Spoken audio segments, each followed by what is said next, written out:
All right, so I'm still working on this LBZ Duramax. I want to show you guys how I make the manifolds flat. Now I come in here and I had to rough all these castings out because these things were like nasty, really high.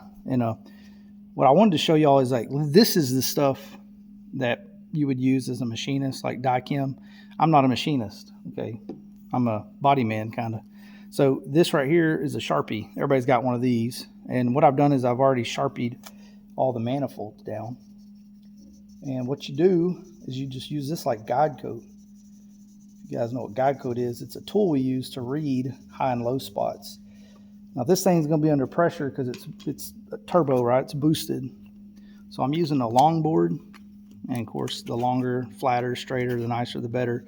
I'm using 120 grit on here. I've already done this a few times with 80 grit, so I'm stepping to a finer grit, and I want y'all to kind of see how to read it is what I'm doing. So I'm gonna make long straight strokes kind of in an X pattern. So I'm gonna go ahead and do that, and you guys will read it here in a second.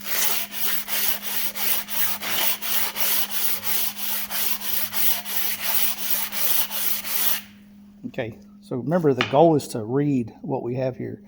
So I'm going to kind of knock all this off. If you look in here, you can still see some scratches in here.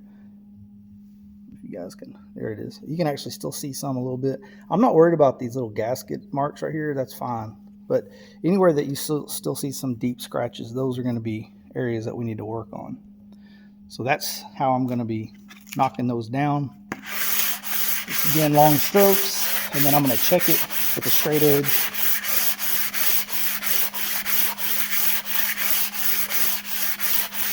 It does take a little bit of time if they're in really bad shape, but you guys look, that cleaned up nice. So here's my straight edge. I'm just going to set it on there. Make sure it don't have any wobble to it. It's pretty tight. You can run feeler gauges or look underneath it to see if there's any wobble to it, but this thing's nice. I could spend a little bit more time right here in this area, but for me, we're good. So another trick for you guys, if you're trying to get this stuff level, I would absolutely do this. These lawnmowers, you can get them. These things, you can buy cheap ones, and they work good. And use them. I use them for all kinds of stuff, getting things flat. So that's about it.